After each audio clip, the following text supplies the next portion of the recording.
Hey there, Madonna here from Gathering Folds. So today we're going to be talking about hexagon twists. This includes closed and open hexagon twists. And in order to demonstrate those today, I've got two 16-fold triangle grids on hexagons and one 32-fold triangle grid on a hexagon. Now, if you have only square paper, don't worry. I've got a video back a couple weeks about how to start with tessellations that shows how to fold a triangle grid on a square. I'm working on hexagons because it more fittingly describes the symmetry of what I'll be folding. So let's jump on in. And so to set expectations for today, what we're going to do is first practice the closed hexagon twist and the open hexagon twist. Then I'll work on a full piece showing you how to practice the open hexagon twist. In hexagon twists, it's less common to find both twists in the same tessellation. That tends to require a few more skills than I assume you have if you're just folding hexagon twists for the first time. So let's jump on in. And after I fold the first one, I'm actually going to finish off these 16-fold grids with tessellations based around these two different twists and show some examples of tessellations I've designed with both of these twists in them. So let's jump in. I'll start with the closed hexagon twist. Let's zoom in. Now this is going to be the first twist that we see that actually doesn't create any new folds as you go. So the way I think about it is we've got these mountain folds, and the way I'm drawing it, it looks like 3 lines, but what we're actually going to see is these are 6 independent pleats. And they all pass through, all 6 of these mountain folds come to the same point in the center of the paper. And when we have our valley folds, I'm going to do this one right-handed. So my valleys are going to be around towards the tips of my fingers from the mountain folds when I curl my right hand. And if I draw those on there, we can get a sense of what the final shape is going to look like, because as we know from previous videos, when the valley touches the next mountain, that's going to be the corner of the twist. So the actual folds of the twist in this case exactly follow grid lines, and these central bits are not going to be folded in the final state. So now on how to fold the twist with this crease pattern, I'm going to start by bringing up the mountain folds, all 6 of these mountain folds, and you'll notice that unlike the square twist, I'm not letting the center be a kind of spirally point. I'm making the center stay flat inside of this hexagon, and that'll help me with the folding. So next I'm going to emphasize the valley beside each of these mountain folds. And here you can see why I'm using a 16-fold grid instead of an 8-fold grid, because emphasizing the valley here would take me really close to the edge of the paper, and it's actually more stable to fold this if you have more grid present to hold these folds in place. So with these folds held in place really just by emphasizing the valley, I can let go completely and it's not changing shape. And again, I've got this flat hexagon on top. I'm not letting my mountains poke all the way up, keeping that hexagon nice and flat and defined. Now there's a couple ways to get this down flat. You can grab it and twist it, which is what I usually do, especially in larger tessellations. So that would be, I put a finger in the middle and then I grab around the outside. And as I twist, I can also twist the background paper. Now with that down, it's really hard to get it back up, but we can. I'll just open the whole thing real quick to demonstrate a second way of getting this down from this position. So from this position, you see we have these little legs jumping out. If I want to try and get the closed hexagon twist down gently, smoothly, I can push each of these legs around in the same handedness as the pleats and gradually settle the hexagon down. And when I'm here, my hexagon is still elevated, and I need to make sure that I actually twist it all the way around before I let it sit down. Because the hexagon, the closed hexagon twist has two stable states. You can have it fully twisted, or you can have it back twisted. If it's back twisted, you'll see that these mountains coming in do a zigzag, but when it's fully twisted, the mountain twists or mountain folds go in straight to that corner. So that's the closed hexagon twist, and I'm just running my bone folder over all the pleats to make sure that everything's in the right place, that all my valley folds are actually on the valleys. When we look here on the back, like the rest of the closed twists we've seen, we see a closed hole. And I can also inspect my valley folds from this side and see if there's any crumpling. If there is, like I see a little stress on this pleat, I can reach in from the front side and iron that out.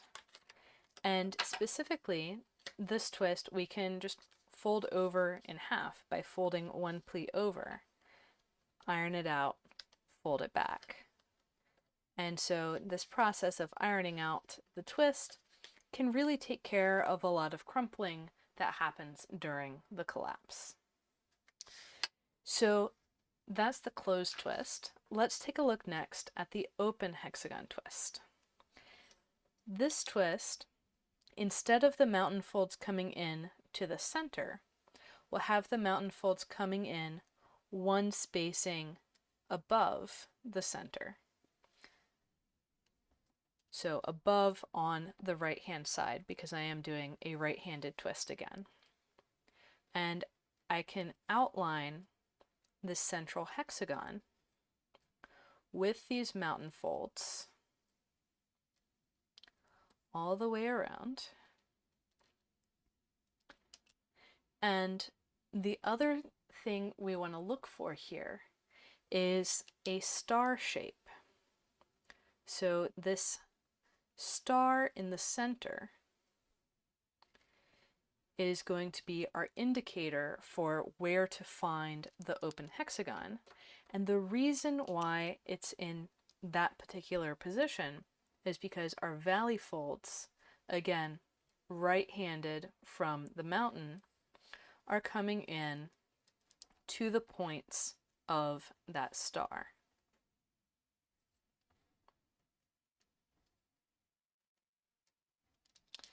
So then when I go to fold this, it's similar to when I folded the closed hexagon twist. I'm going to set up the mountain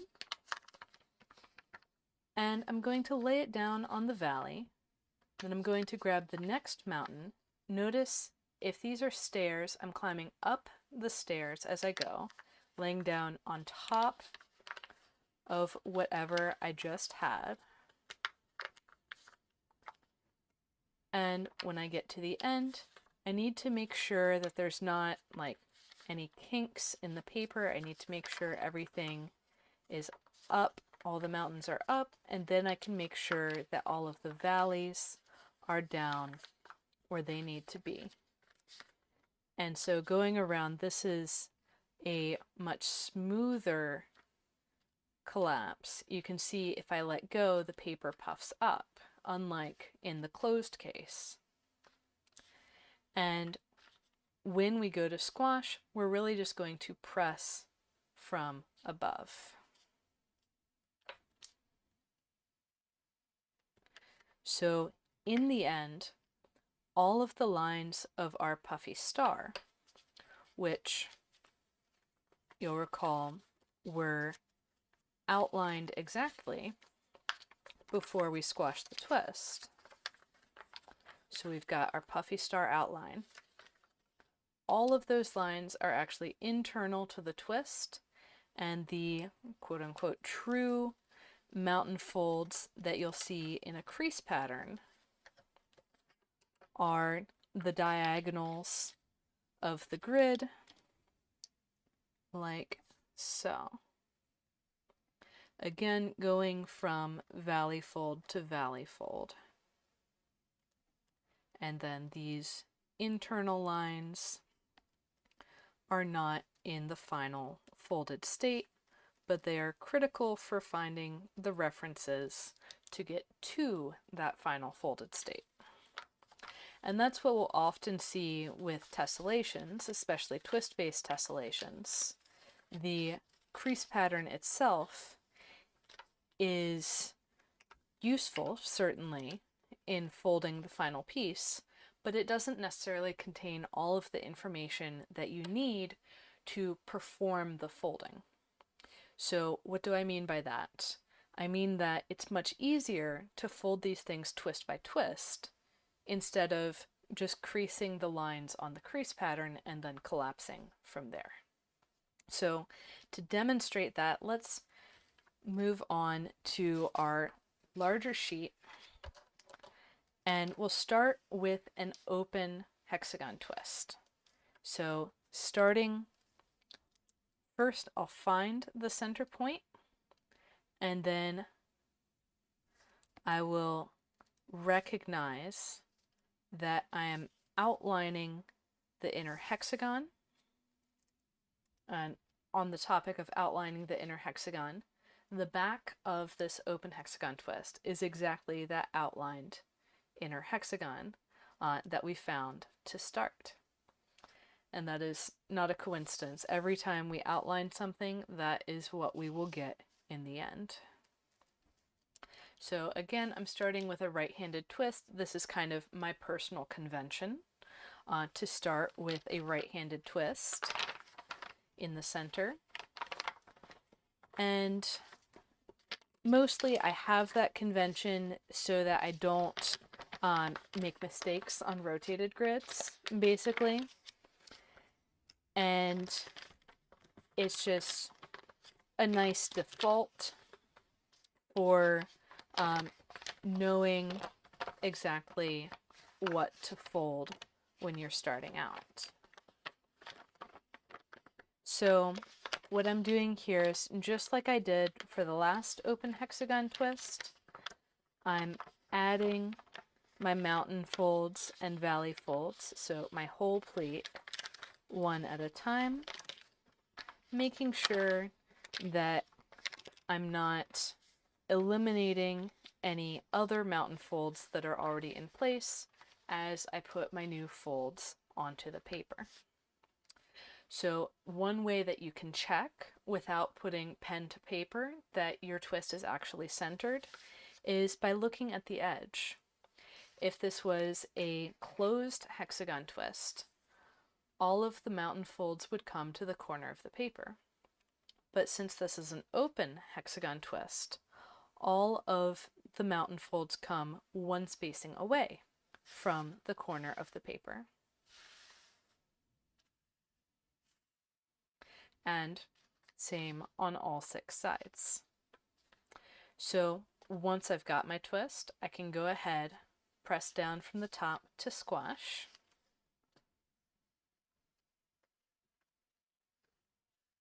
Hexagon twists are interesting because the closed one is the hardest one to collapse smoothly. You pretty much have to have a sharp twist. And the open one is the easiest one to collapse smoothly. So as far as smoothness of collapse goes, the more pleats there are, the harder it is to collapse smoothly for a closed twist, and the easier it is to collapse smoothly for an open twist. But in general, open twists will collapse more smoothly than closed twists do. All right, so once we've got our open hexagon twist, the next thing I want to put in is a triangle twist, because hexagons and triangles work really well together. Actually, this is a good time now to go through a couple examples that use both hexagon and triangle twists. So this is my star weave pattern that I've demonstrated here on YouTube before, and it has an open hexagon surrounded by closed triangles, then it has closed hexagons around that, and then we return to the open hexagons further out. Then we have a similar pattern, which I call crisscrossed, that has open hexagon, closed triangles on the back, then we come back to closed hexagons on the front, then we actually have some open triangles as well before going on out, completing the pattern. And those two both use an extended symmetry of the hexagons and triangles six-fold tiling that I will discuss further in future videos. Another one with an extended symmetry using both closed and open hexagons. This one is called Shrinking Violet. You might have seen I released a short video on this one earlier today. And we can take that same idea of closed hexagon in the middle, closed triangles around it, and then just put the open hexagon on the backside. That works too. We can also use hexagons and triangles in other arrangements. So what you've been seeing so far is the hexagons and triangles six-fold tiling, where each hexagon is surrounded by triangles, each triangle is surrounded by hexagons. But that doesn't always have to be the case. I could instead have clusters of 6 triangles, which are then surrounded by 6 hexagons. I could have these hexagons connecting into each other. And this is what I call the hexagons and triangles threefold tiling, because the maximum symmetry you can have on here is threefold rotational symmetry. Then we've got the hexagons and triangles twofold tiling. This is a pattern that I call Interlocking Hearts. And fun fact, I'll be teaching this at Centerfold in August. And this one has hexagons and triangles in a twofold arrangement. So you see the hearts facing up in these columns in this orientation, but if I turn it around, I've got hearts facing up in different columns. So there's a lot of different uses for these hexagon twists, and I've just been talking about the ones with hexagons and triangles, not even bringing rhombi into the picture. So continuing with the paper at hand, I'm going to introduce a closed triangle twist at tube pleat spacing from the open hexagon. So with the tube pleat spacing, we're going to have the valley one spacing up from the mountain fold that is folded. It's 2 spacings up from the valley underneath, so that's how you would identify it in a crease pattern. And if this is my mountain, this is my closest fold, then, if this is my valley, my closest fold, then the mountain must be 1 spacing above. We're using pleats with a single spacing for everything today. For my closed triangle twist, I know that I need to have 3 mountain folds coming to one grid intersection, and I covered this in last week's video. So once I've got my already in place mountain from the hexagon twist, I've got my mountain that I define from my tube pleat, then the third mountain must come to that same intersection in the third grid direction. And I can go ahead and set up and squash that closed triangle twist.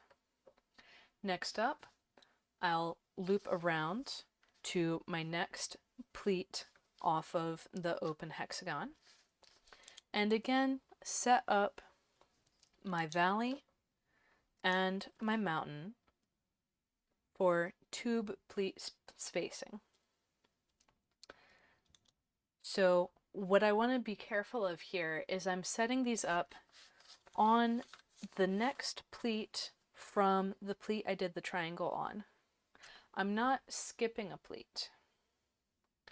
And this will lead to consistent results that we can use to have really short sequences of steps to remember at a time. So with those in place, as I go to set up my triangle twist, I see that my new mountain fold, so not the one coming from the hexagon, not the one involved in the tube, is creating a pleat overlap. And that's fine. I'll let it go through and do that as I squash the triangle twist. Now, at this point, we have options. We can either follow my flowchart and resolve the pleat overlap immediately, or we can go around and create corresponding pleat overlaps all the way around before resolving this one. So what I'm going to do is what I would do if I'm folding and resolve the pleat overlap right now. When I'm working on this tessellation, I want to be aware of the positions of my symmetries. In this case, I have a 6-fold rotational symmetry in the hexagon twist and a 3-fold rotational symmetry in the triangle twist. That tells me that off of each pleat of the triangle twist, I need to find an open hexagon. Now you might be saying, how do I know that my 6th fold is in the hexagon and my 3-fold is in the triangle? We just saw some other examples where the 3-fold rotational symmetry was not in that first triangle. And in this case, I know that that is the case because we are folding a simple tessellation that has this compact symmetry, and I chose that on purpose for this live stream so that we would have the simplest tessellation available. Now, in future videos, I will be talking about how to identify where your symmetry points are in the tessellation, and that can help you read the tessellation, read the crease pattern more easily. So to resolve this pleat overlap, what I'm going to do is first open it up. So when I'm opening up the pleat overlap, I first open the pleat that went through last, and then push from the back to open the pleat that went through first. As I do that, I notice that these 2 pleats that are fixed in place because they're coming from existing twists have this pointy bit between them that really looks like the point, one of the 6 points of our open hexagon puffy star. And that's exactly what it is. Now, the skill from here is identifying where the center of the hexagon is relative to this point. But one of the other tricks that we have here is I happen to know from my knowledge of the tessellation in advance that all of the pleats are going to be tube pleats. All of the pairs of pleats are going to exactly touch. And I can know this in two ways. From what I've done in the paper already, I know that whatever hexagon triangle pair there is, there has to be a tube pleat between them. So between this triangle and this hexagon, there needs to be a tube pleat. And so if I want to double check where the center of my hexagon is, I can set up that tube and by setting up that tube, I identify a second point of the puffy star. Now let's zoom in here so we can see exactly what's going on. I've got point 1, point 2 of the star. I know that my valleys are outside of my mountains relative to the interior of the twist. And that's going to place the center of my hexagon twist right here. So we're going and finding the hexagon, the one grid spacing on each edge hexagon that's bordered by these two little star tips. And once we have that, we can identify the remaining points of the star. So we've got points all the way around. And once we have those points, we need to identify which edge of the points has a mountain fold. And so we can look at the points already in place and see where their mountain folds are and continue that around for the entire twist. Since it is a twist, it is rotationally symmetric, we do need to be consistent with which side of the point the mountain fold is on. And once you're familiar with hexagon twists, you won't need to draw on the paper, but I do recommend it, especially if you haven't folded any before. So from there, it's a matter of implementing those mountain folds and their respective valleys, and then squashing the twist. So what we did there is create a triangle twist that caused a pleat overlap, and we put an open hexagon twist at that pleat overlap. So now I'm going to do the same thing again. On the next pleat over, I'm going to put in a closed triangle twist that will cause a pleat overlap.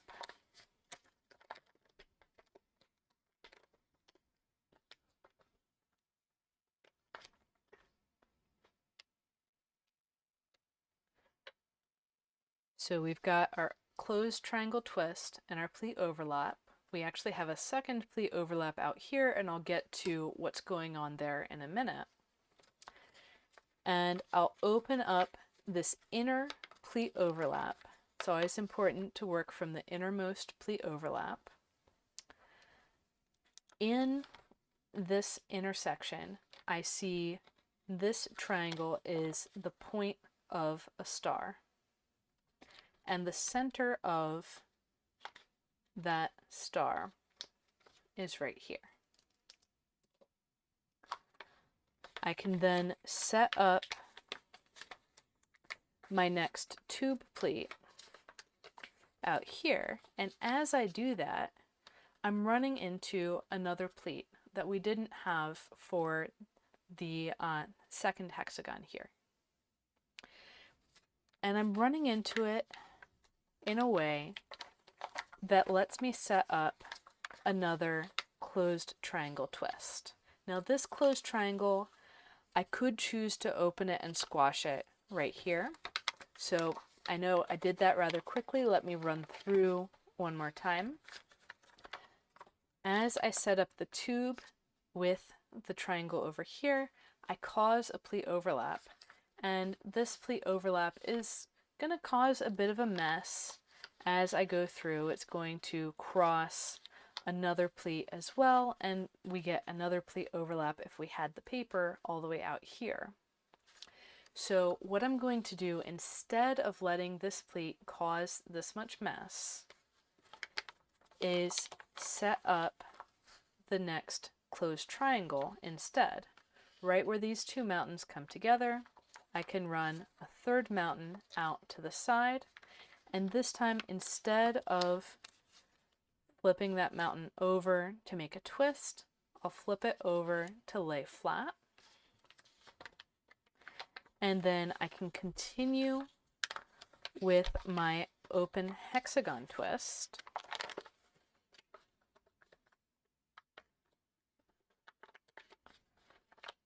Getting all of my mountains and valleys around the star securely in place before I squash my twist.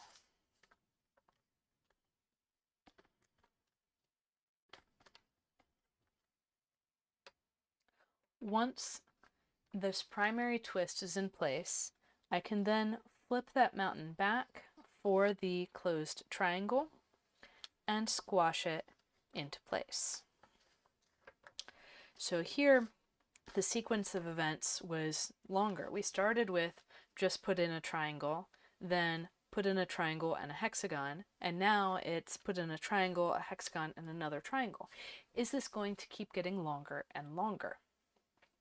The answer is no, because what we've reached here is the natural tiling break. When we're folding a hexagons and triangles six-fold tiling, each ring further out from the center involves inner triangles, a ring of hexagons, and outer triangles. So as we make our way around, we're going to repeat this triangle, hexagon, triangle sequence on the next 1, 2 pleats, and then the final pleat we will have more pleat overlaps. We'll get an extra triangle on this side and get everything in place that way. So we're going to have these 3 twists repeated twice more. And so I'm going to go ahead and do those a little bit faster since we do have the recording here. I'm going to set up the tube pleat spacing for the triangle.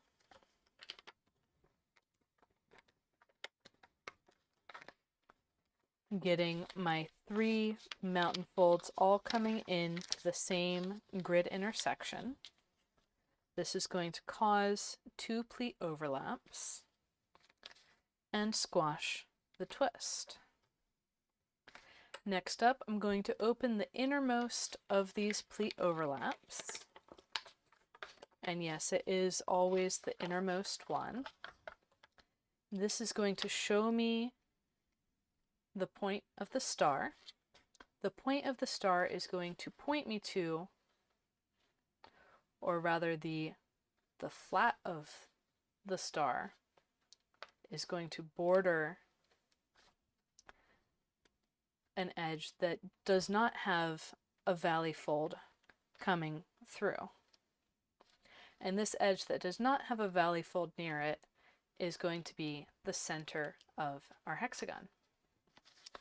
Then I set up the tube pleat between this hexagon and the prior triangle, And as I do that, I'm causing a pleat overlap up here in the location where we're going to want a closed triangle twist. So I can go ahead and put that one in and continue around making the points of my puffy star for the open hexagon twist.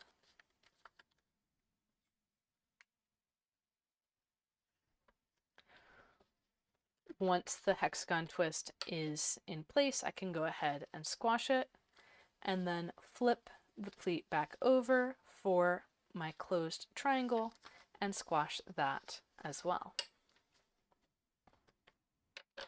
So I've completed this triangle, hexagon, triangle sequence again, and I'm going to go for another time, again setting up the closed triangle at tube pleat spacing from the central twist. I'll reach under to open just this one pleat from the central hexagon as I put in my remaining mountain folds on the triangle twist. So I keep these two pleats closed and allow an overlap to form at both positions of intersection as I create my closed triangle twist. Opening up the innermost pleat overlap, I locate my open hexagon twist. I start to make the tube pleat with the previous triangle around the center. That's going to allow me to place my closed triangle twist at the intersection of the mountains between these two hexagons and continue around with my open hexagon twist, getting all of my pleats in place. Once it's there, I can go ahead and squash and then open out my closed triangle twist. Open the closed twist. That's a interesting turn of phrase. Then continuing again, I want to create a closed triangle twist at tube pleat spacing. And this time, when I do that, it creates pleat overlaps not only above, but also below. And that is to be expected since this is the final triangle twist around our central hexagon.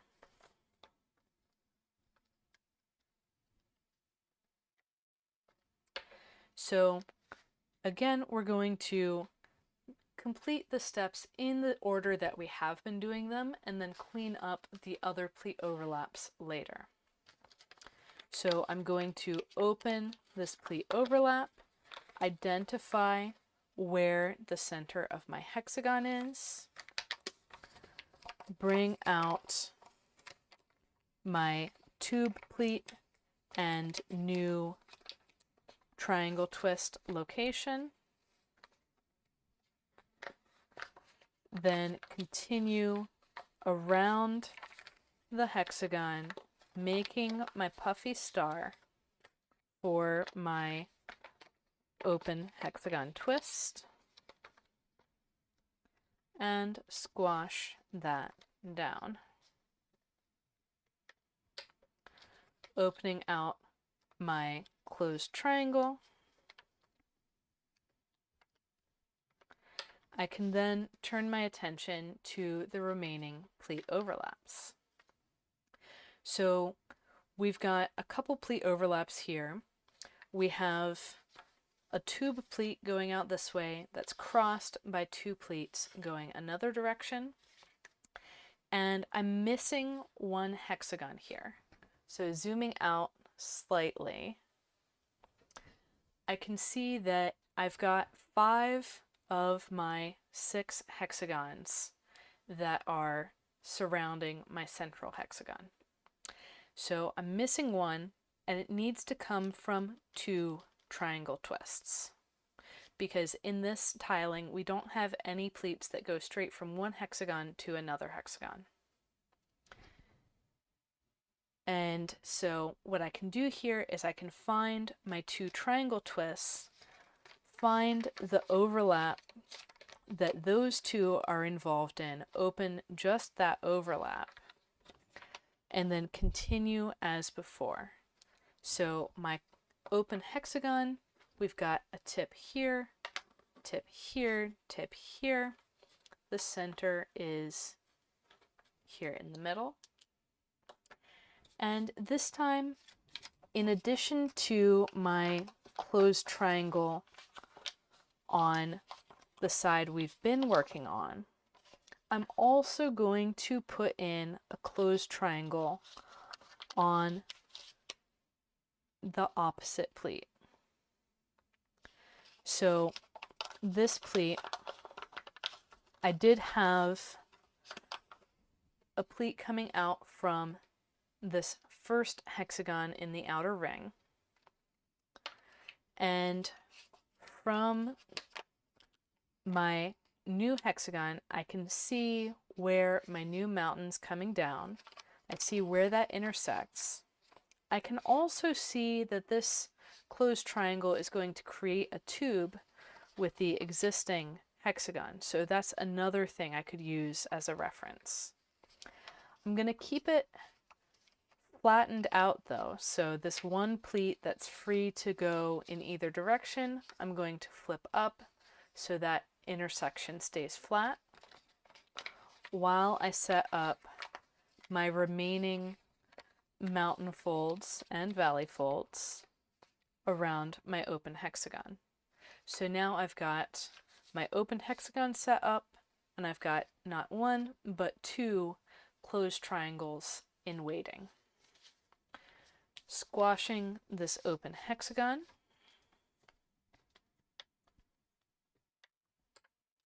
I can then flip my mountain fold over and squash both of these closed triangle twists. And this is a good point to stop and look at the back side, where we can see this lovely weave-like pattern that I call Open Hexagon Closed Triangle Weave. There might be another name for it somewhere. And we can see these lovely open hexagons around the closed triangles, and the tube spacing of the pleats continuing out to the edges. Now, when I started folding tessellations, I always folded all the way out to the edge. I didn't stop at these natural tiling breaks because I was like, okay, the tessellation is a piece of infinity, I may as well fold out to the edge and really get that piece of infinity look. So that's what I'm going to demonstrate for you right now, of how we can continue out to the edge with this. So one thing that's going on is we have 3 pleats here that are all parallel going out to the edge, and that's kind of a boundary in the tiling of this hexagon, triangle, hexagon. And I know that the pleats coming from the hexagons are going to have a triangle on them. The pleat coming from the triangle is going to have a hexagon.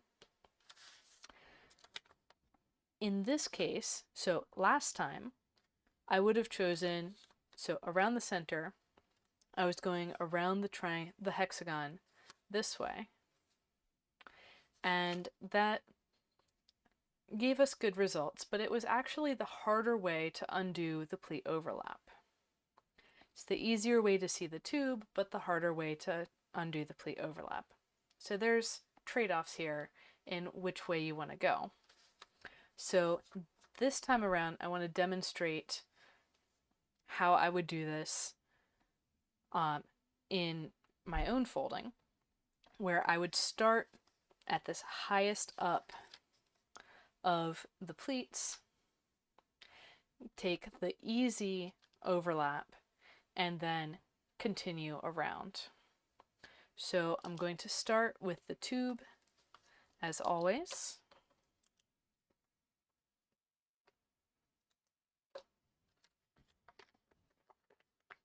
And I can set up my closed triangle.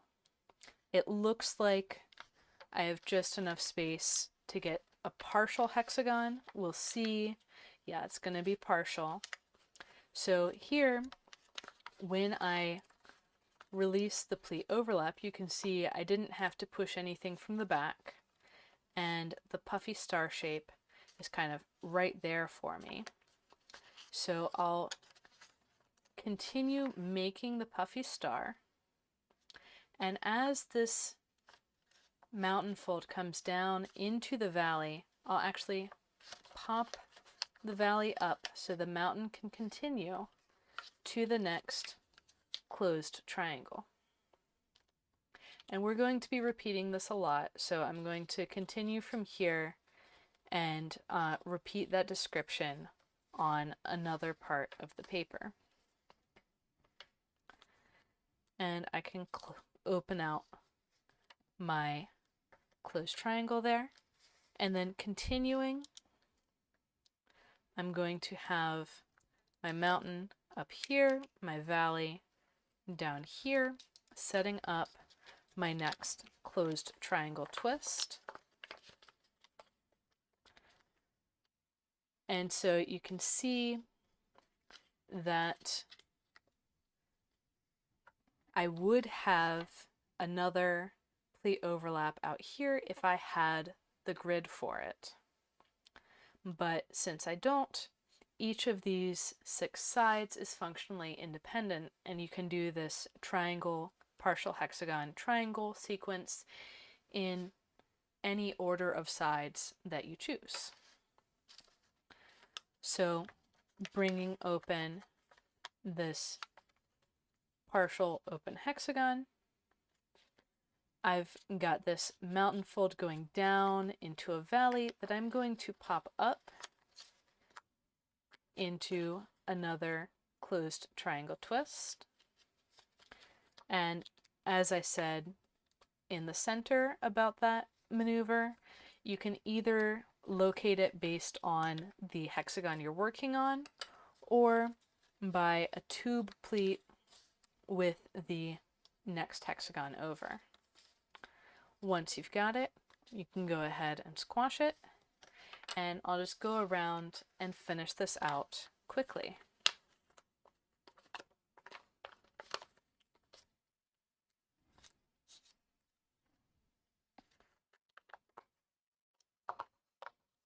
So when I'm folding quickly, I'm not stopping to make marks, and you can see I'm getting a little bit more done in each move than I've been teaching.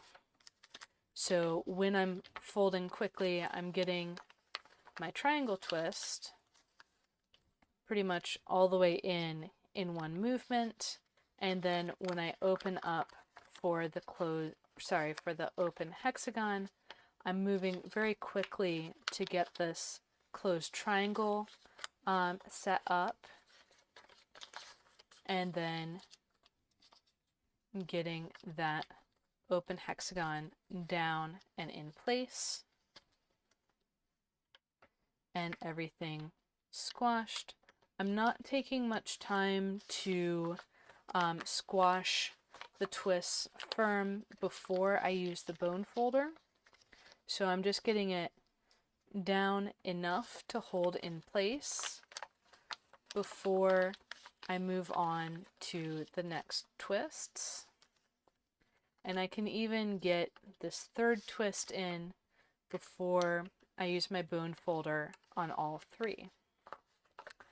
So as I was saying before, these sides, since we run out of grid, are functionally independent.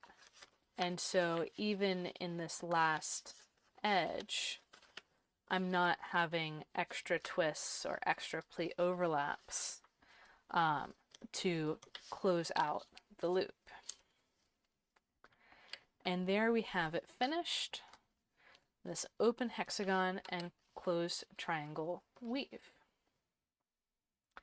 So, like I said in the beginning, I want to make good use of these grids with the open hexagon and closed hexagon twists.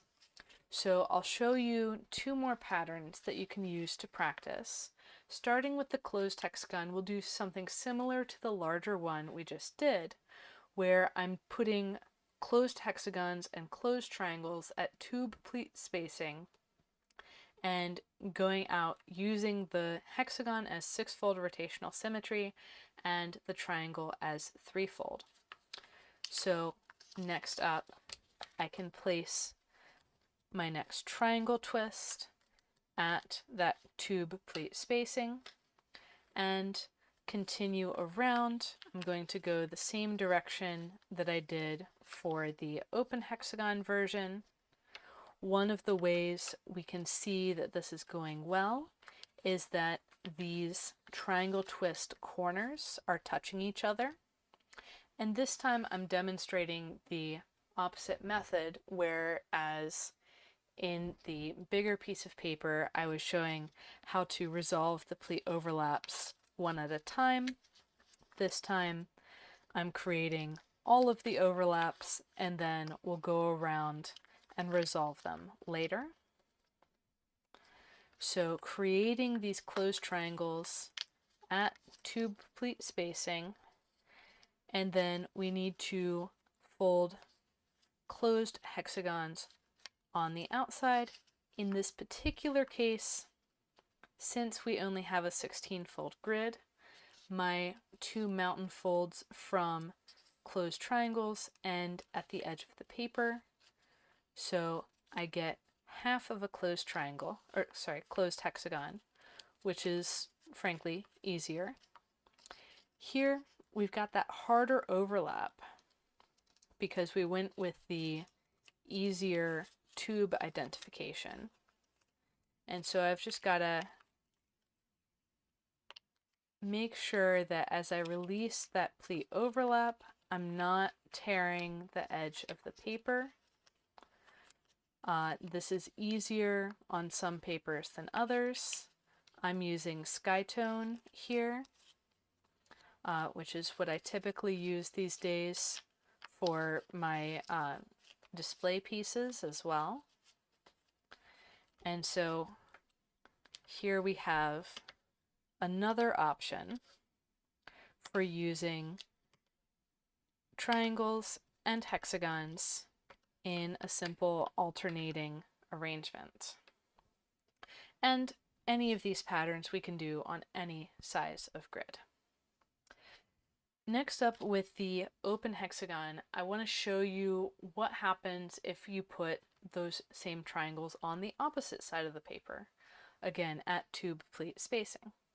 So when I flip the paper over, the thing I'm using to measure the tube are these two spacings here. So this causes a tube like we've been seeing it on the back. And I'm also going to get a tube in this direction as well, although that is not as important. It's just happening to be the case for this particular arrangement. So for this one, I am going to continue around in this clockwise direction and create that next triangle twist, creates a pleat overlap, which in this case I will go and resolve right away. So flipping the paper over, I need an open hexagon twist at this overlap. As I open it up, I see this is an easy overlap to open, and I can use the fact that I need tube pleats going everywhere to constrain more of my twist as I squash it.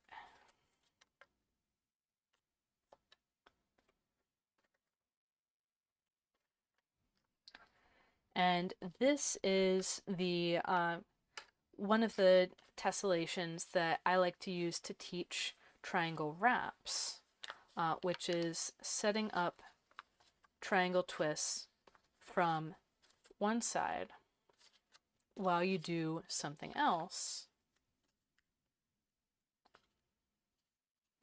And then, so here we would get a wrap, but since we don't have quite enough grid, it's actually a fold that goes straight in. And for sure, I will have another video on triangle wraps using more grid to do them. Today, I just want to demonstrate another way that you can set up your twists without having to squash them right away. So like we did with the larger piece of paper, I'm setting up some triangle twists that I'm not squashing right away. So I'm setting this up, I'm not letting this pleat go all the way through. I'm leaving the triangle twist laid down, and then when I flip over, it's flat so I can squash things on top of it. And here is where I would be using a wrap to avoid a pleat going through this existing hexagon. But again, not enough paper on this grid, and so I will teach that more fully in a future video.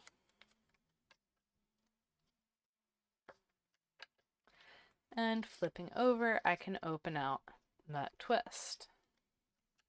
I'm going to repeat that again.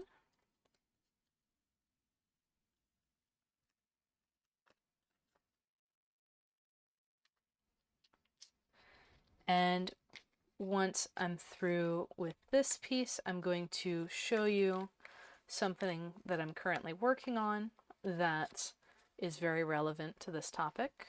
It has both closed and open hexagon and triangle twists, and it is nearing completion, but it's going to take me another probably couple hours to fully finish.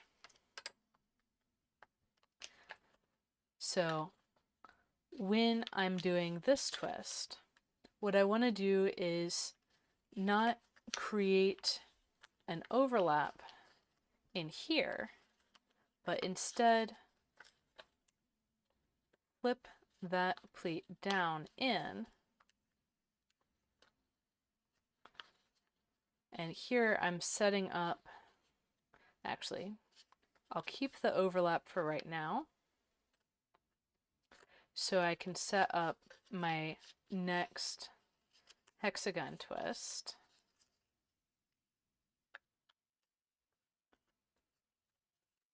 And here you see I'm doing a lot of this folding in the air. If I wasn't this close to the edge of the paper, I would be doing it on my desk.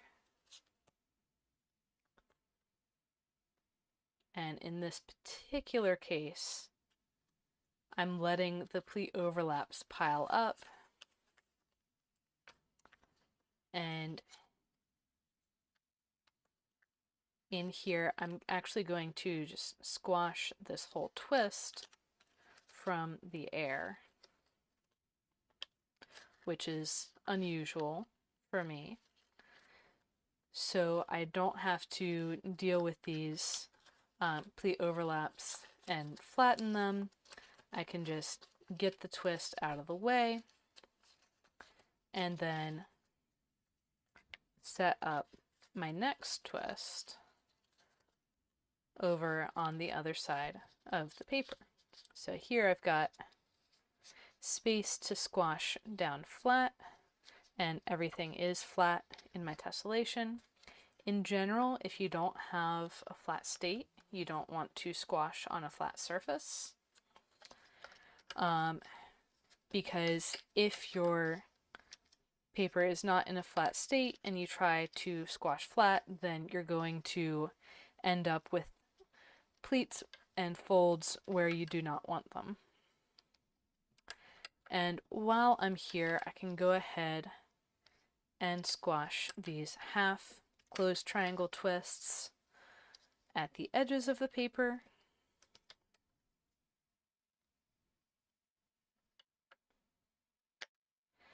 And there we have a lovely little tessellation that again demonstrates an alternation between a hexagon and a triangle twist. So, what have I been working on that uses all of these twists and more? I've got this giant piece here that uses a massive grid. You can see I'm getting towards the edges, but not there yet. And what I'm gonna do right now is work on this pleat overlap area right in the corner. My next step is going to be to put in 2 triangle twists and a closed hexagon. So popping these overlaps open, I'm going to set up those triangle wraps just like we did in that last tessellation, where I've got the triangle twists on the opposite side from the hexagons. And I'm going to set up triangle twists on either side of where my hexagon is going to go. Let me get this on screen. Triangle twists on either side of where the hexagon is going to go. And then flipping over, I'm going to continue setting up that hexagon twist. In this case, it's a closed hexagon.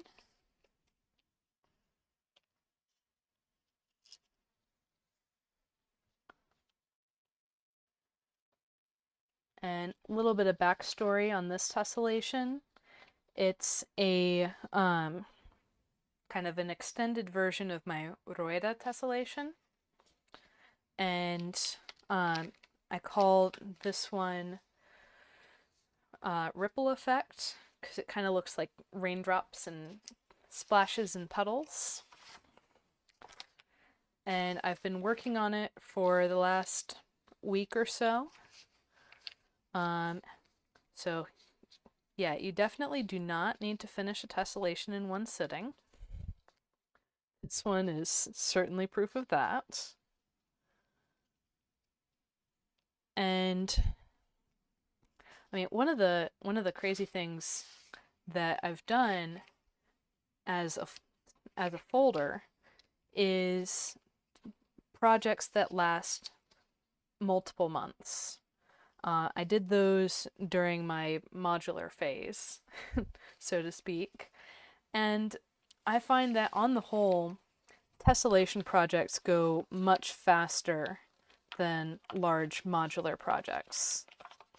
So for me, I'm gonna stick to the tessellations, partly because I love them so much, and partly because I can get something really stunningly beautiful that actually ends up flat and easy to store, easy to display.